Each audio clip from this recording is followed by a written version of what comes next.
인생을 짜장면 먹기에 비유한 글 중에 이런 내용이 있습니다. 여러분, 짜장면을 가장 먹기에 맛없는 때가 언제인 줄 아십니까? 첫 번째, 고춧가루가 없을 때. 두 번째, 배가 부를 때. 세 번째, 짜장면이 퉁퉁 불어 터져 있을 때.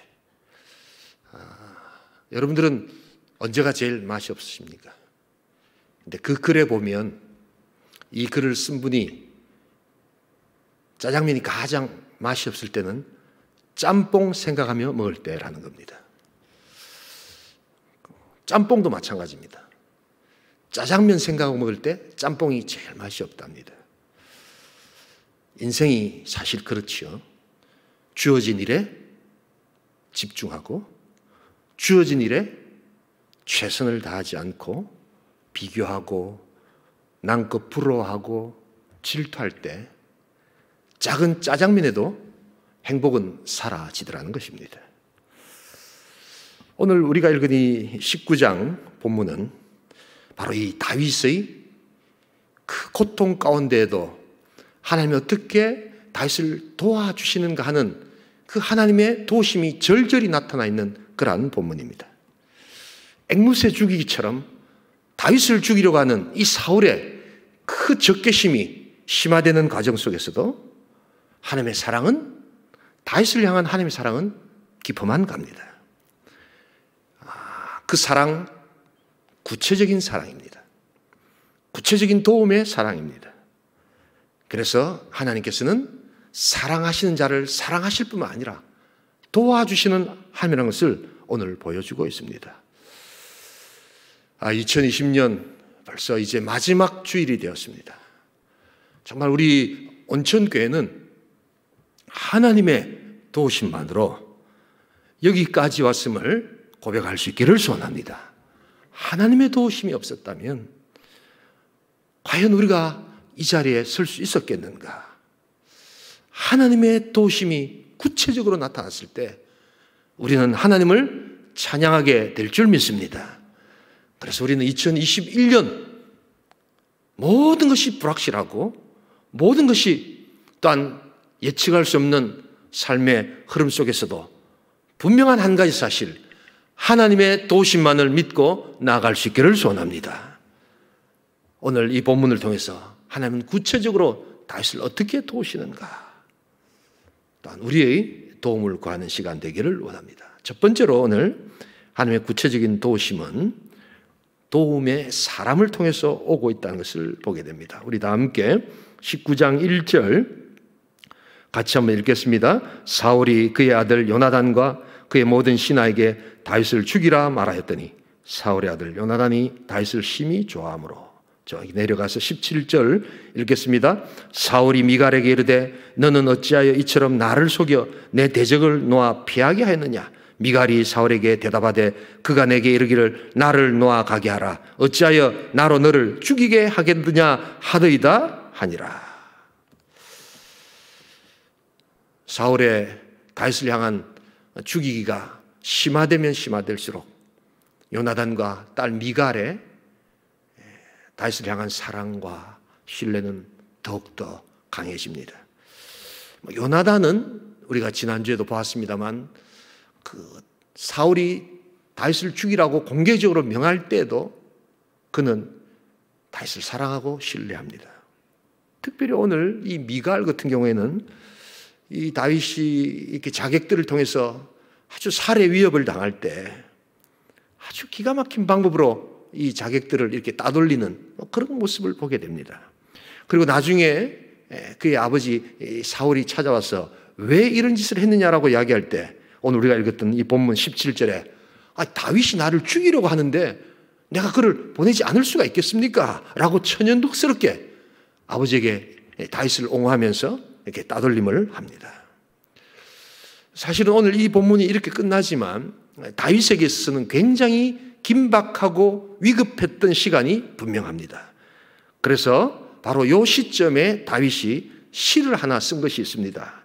시편 59편 우리 한번 읽어볼 텐데요. 이 59편은 그 앞에 시를 설명해낸 내용이 중요합니다. 같이 한번 그대로 한번 읽어보겠습니다. 다윗의 믹담시, 인도자를 따라 알다셋에 맞춘 노래. 사울이 사람을 보내어 다윗을 죽이려고 그 집을 지킨 때에, 이렇게 설명되어 있습니다. 같이 읽겠습니다.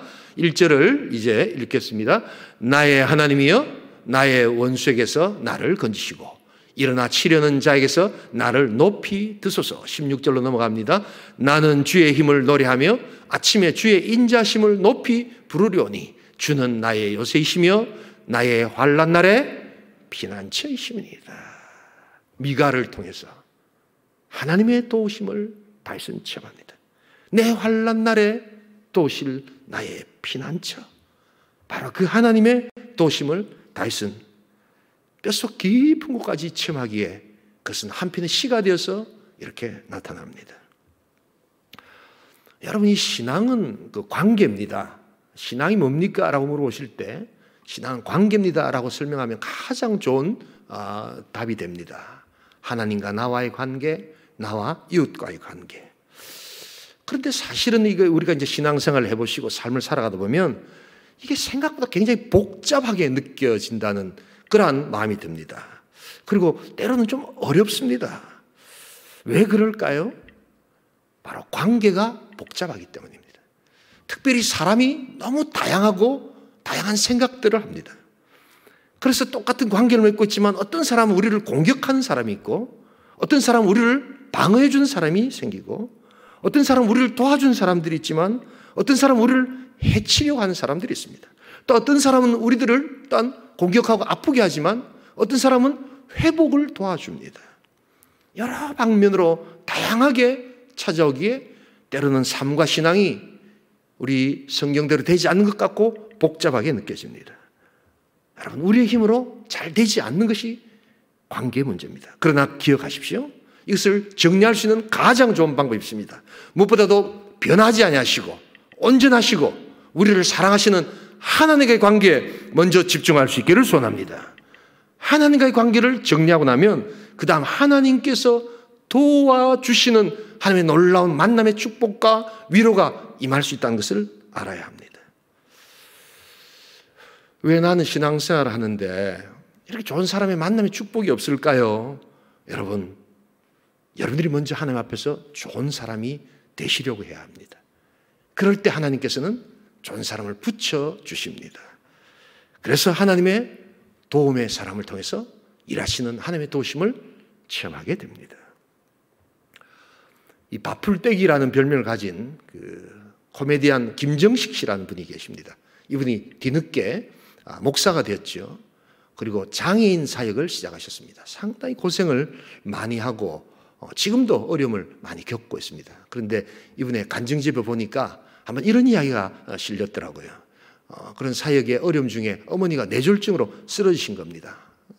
응급실에 급하게 이렇게 모셔가는데 돈도 없고, 그 다음에 또 응급실에 사람이 많아가지고 계속 대기를 하고 있는 중에 어머니를 그냥 응급실 바닥에 눕혀놓고 기도만 하고 있는데 자기가 그 간증 집회를 가는 날이라는 것을 알게 되었습니다.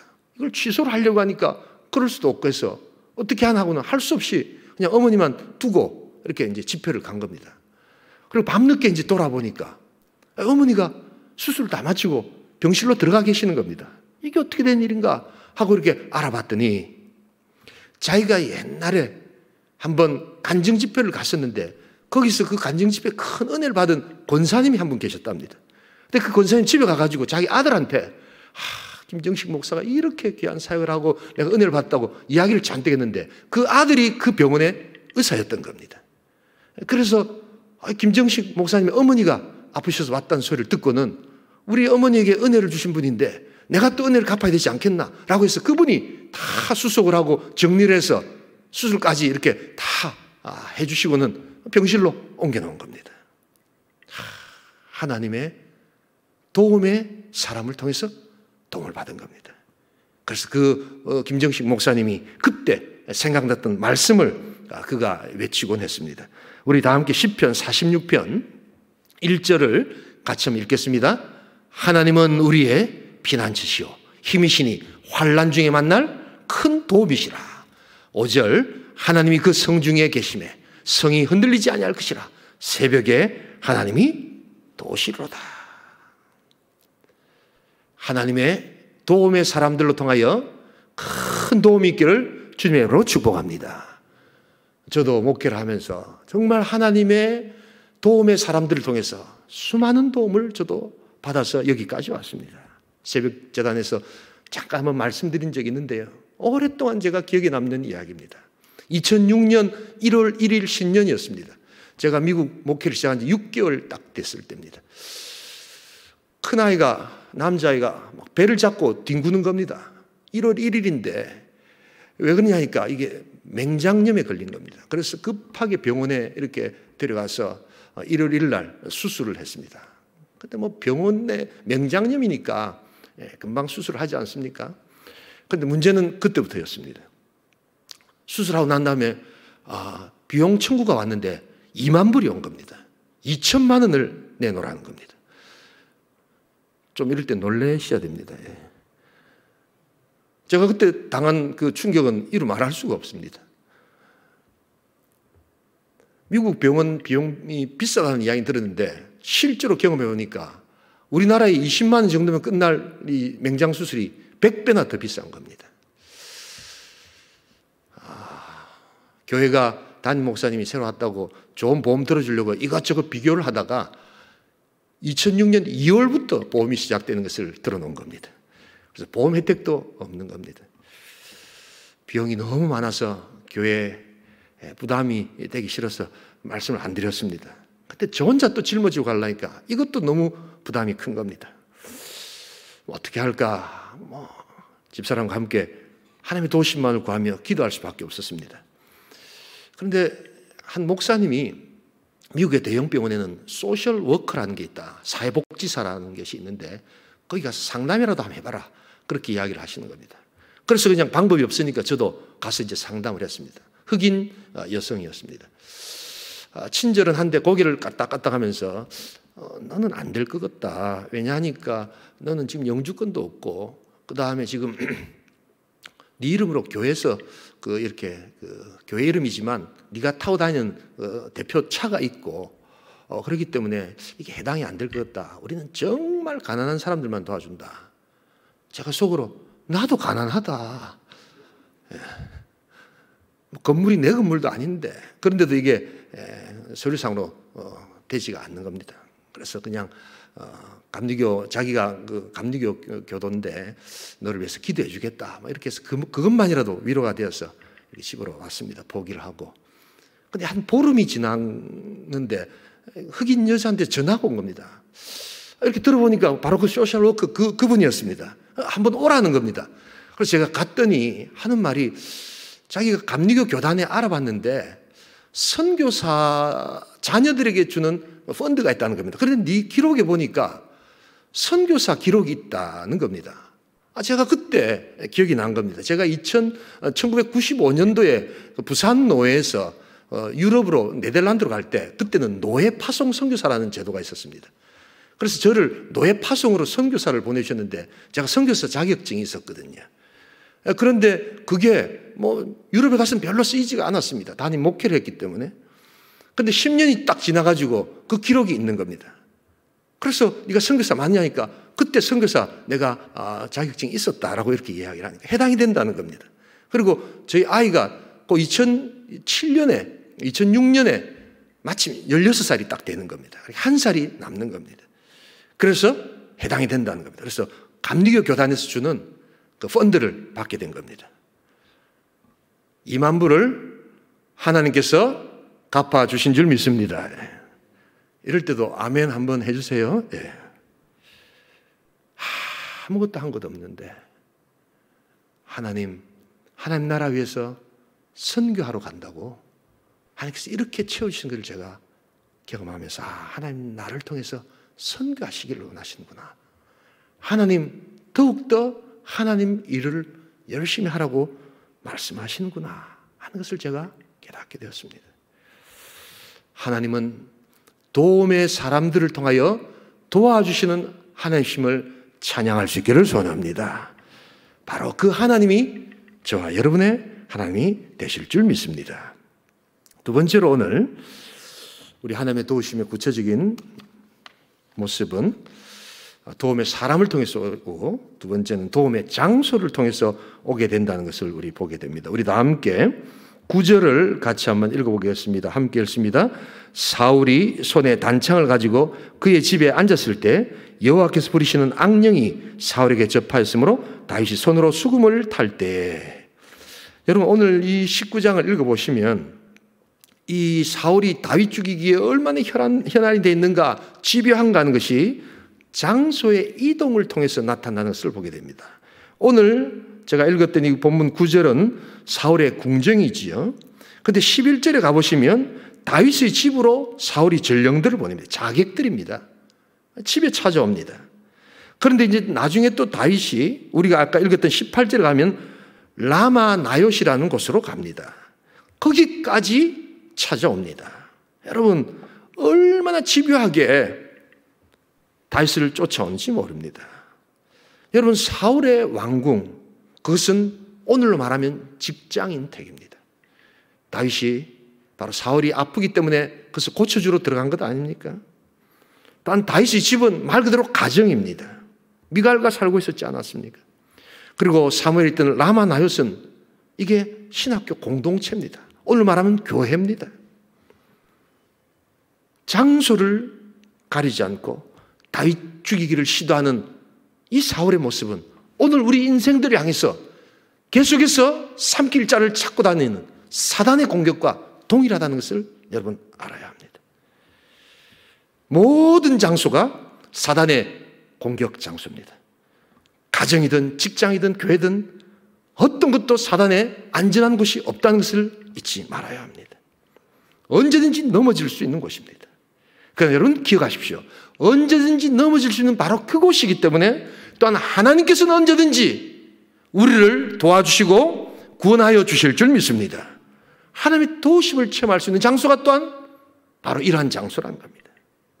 그래서 오늘 이 장소의 이동 가운데 꼭 나타나는 동사가 하나 있습니다. 피하다, 피하다라는 동사입니다.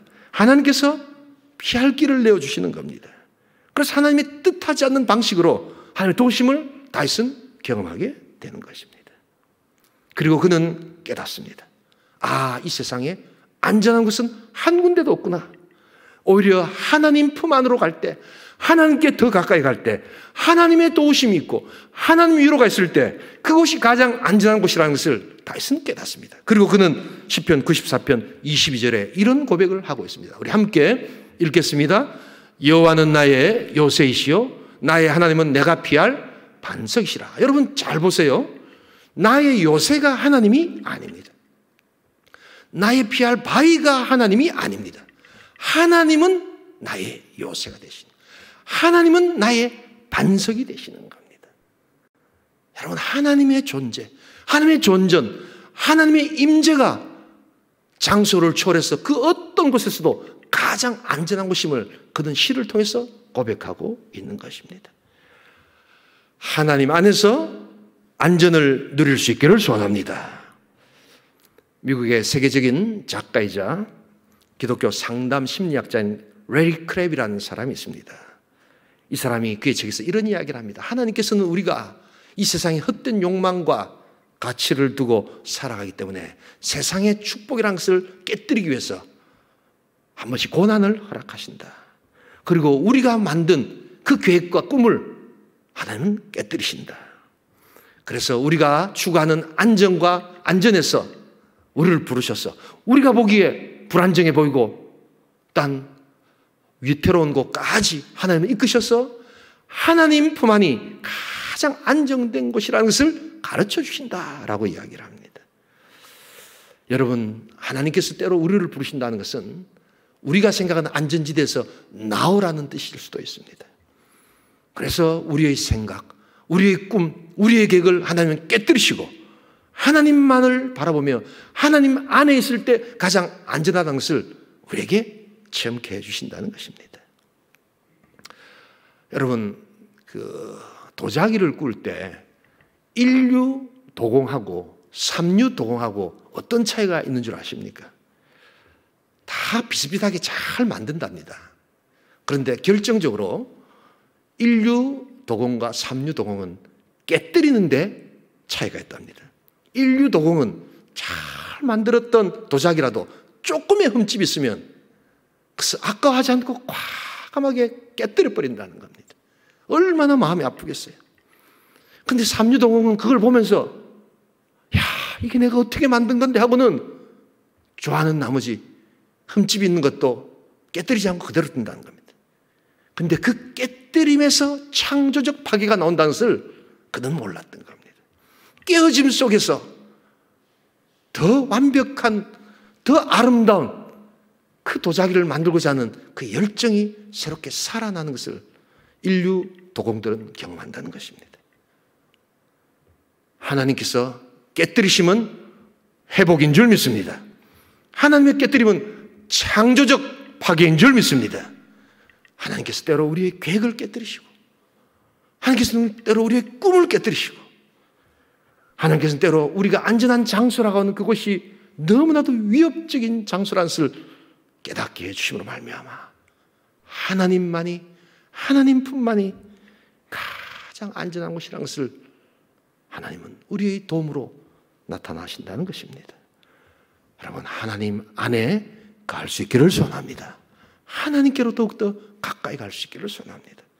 그 하나님의 도우심을 경험하시는 복된 성도, 복된 공동체 될 수 있기를 주님으로 축복합니다.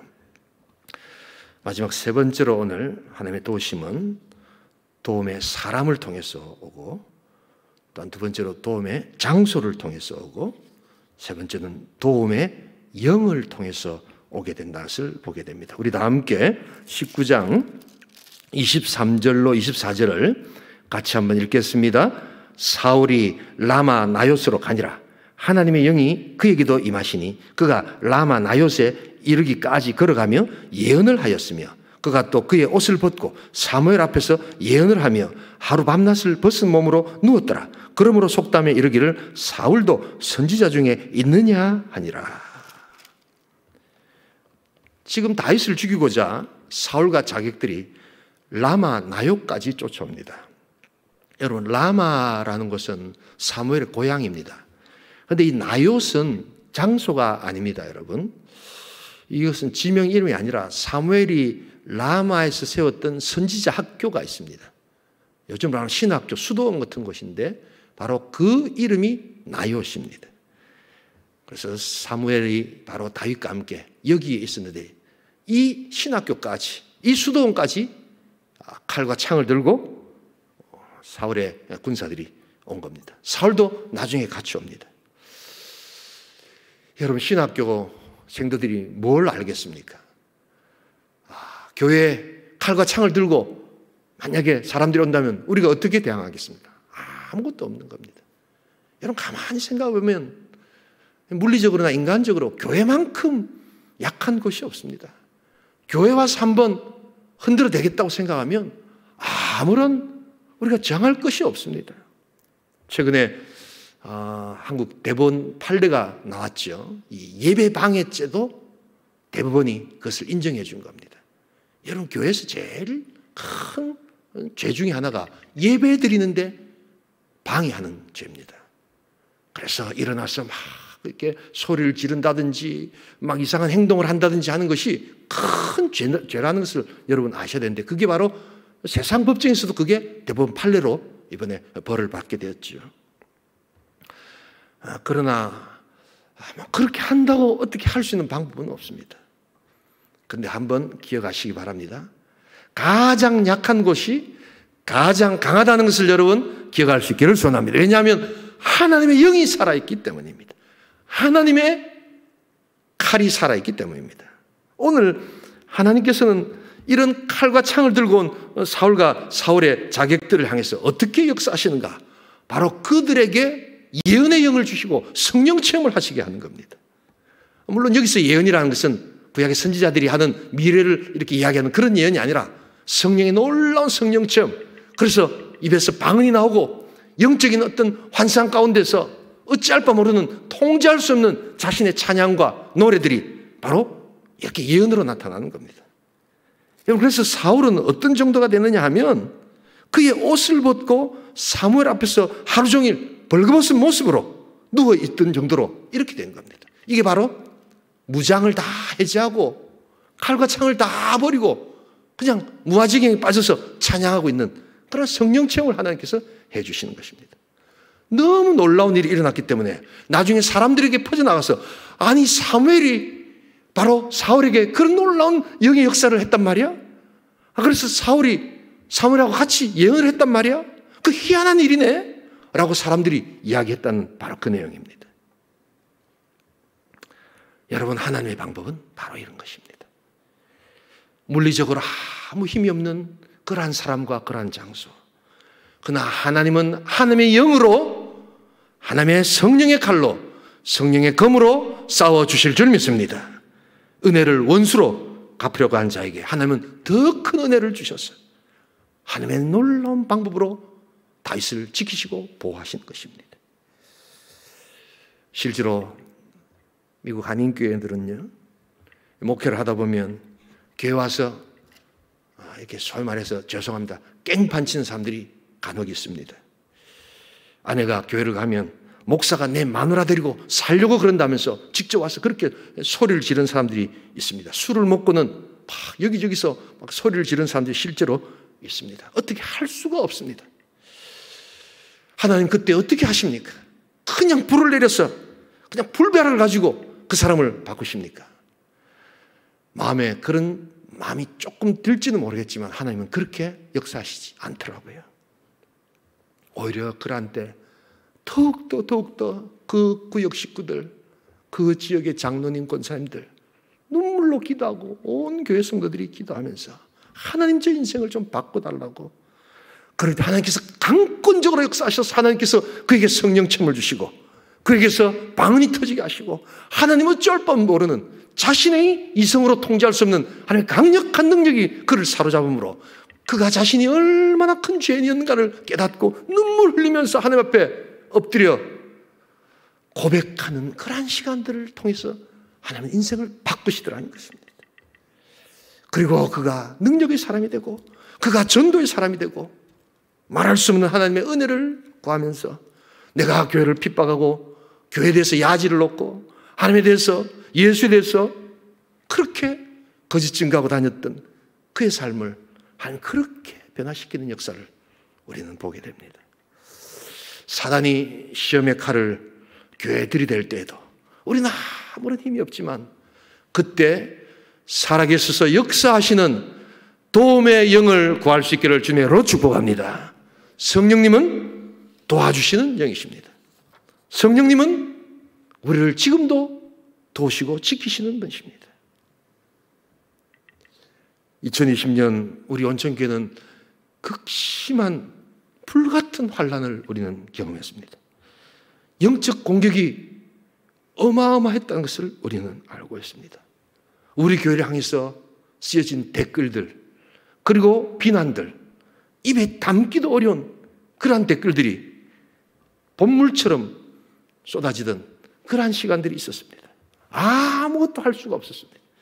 그러나 우리 성도들은 눈물로 기도했고 9시 밤마다 한마음 기도회로 하나님 붙들었고 새벽에 정말 들을 수 없는 그러한 작은 목소리로 영상을 통해서 하나님을 찾았고 하나님 말씀과 함께 하나님께 기도하며 성령의 도심을 구할 때 하나님께서는 우리가 할 수 없는 놀라운 역사로 그 비난의 입술을 고스란히 찬양과 찬사의 입술로 바꿔주신 줄 믿습니다. 똑같은 댓글이 어느 날 갑자기 완전히 바뀌어서 찬양과 찬사의 댓글로 그냥 물밀듯 밀려오는 그 모습을 보면서 이것은 하나님의 역사다. 어떤 사람이 할 수 있는 역사가 아니라는 것을 깨닫고 성령님께서 하신 하늘의 역사인 줄 믿습니다. 극심한 환난 가운데서도 도움의 영이신 성령님이 우리 교회를 보호하시고 우리 성도들의 기도를 들으시고 하나님 눈물로 기도하는 우리 성도들의 마음을 보시고 응답하시는 역사를 우리는 체험하는 것입니다. 바로 이런 도움을 우리 구할 수 있기를 소원합니다. 이런 체험이 있기에 우리는 또다시 어떤 어려움이 온달지라도 당황하지 않고 하나님 앞에서 성령의 도우심을 구하고 사단이 우리를 공격하며 우리를 죽이려고 하는 그러한 상황 가운데서도 하나님 사망의 음침한 골짜기에서도 노래 부르게 만드시는 성령님, 그 성령님을 의지할 때 우리는 그 터널의 끝을 찬란한 영광으로 볼 수 있게 된다는 것입니다. 이 성령을 의지하시는 복된 성도 될 수 있기를 주님으로 축복합니다. 영국의 한 귀족이 처음에 나온 트럭을 하나 사서 인도의 한 마을에 기증을 했습니다. 기증을 하고 나중에 가보니까 깜짝 놀랄 일이 있었습니다. 왜냐하니까 그 트럭에다가 황수 4마리를 이렇게 줄을 달아서 그 트럭을 끌고 있는 겁니다. 아니, 트럭은 그렇게 하는 게 아니라고. 그러면서 그가 휘발유를 사서 차에 휘발유를 넣고 시동을 딱 걸었습니다. 그럴 때 트럭이 움직이기 시작합니다. 그리고는 황수 4마리가 아닌 황수 40마리가 끌 수 있는 그런 정도의 무게를 가지고 엄청난 것을 움직이는 것을 그들은 목도했습니다. 여러분, 바로 성령님이 그런 분이십니다. 우리가 애쓴들, 우리가 할 수 있는 일은 지극히 평범하고 작은 것이지만, 오 성령님 오셔서 우리 예배를 받아주시고, 오 성령님 우리의 기도를 들어주시고, 오 성령님 저 공격하는 무리들이 성령 체험을 통해서 무장해제 시켜주시옵소서라고 외칠 때 하나님의 성령은 우리를 도와주실 줄 믿습니다. 오직 성령, 오직 은혜, 바로 그 하나님을 붙들 때 하나님은 우리 가정과 우리 교회와 우리 성도들의 삶을 이끌어 가신다는 것을 보게 됩니다. 이 도심이 있기를 주님의 이름으로 축원합니다. 하나님은 저와 여러분들을 사랑하십니다. 다윗, 그의 이름은 사랑받는 자였습니다. 바로 저와 여러분들이 다윗이 될 수 있기를 소원합니다. 그 다윗을 지금 도와주십니다. 그 다윗을 죽이려고 사울은 단 득달같이 찾아오지만 하나님은 우리를 지키시고 보호하시는 성령 하나님의 역사라는 것을 우리는 잊지 말아야 합니다. 피할 사람을 주십니다. 도울 사람을 주십니다. 피할 장소를 주십니다. 도울 공간을 주십니다. 피할 성령을 주시고 도와주시는 성령님이 있다는 것을 기억하면서 어떤 고난과 환난 속에서도 우리 성령님 의지하고 승리하시는 복된 성도, 복된 공동체 될 수 있기를 주님의 이름으로 축복합니다. 우리 시간 한번 기도하기를 원합니다.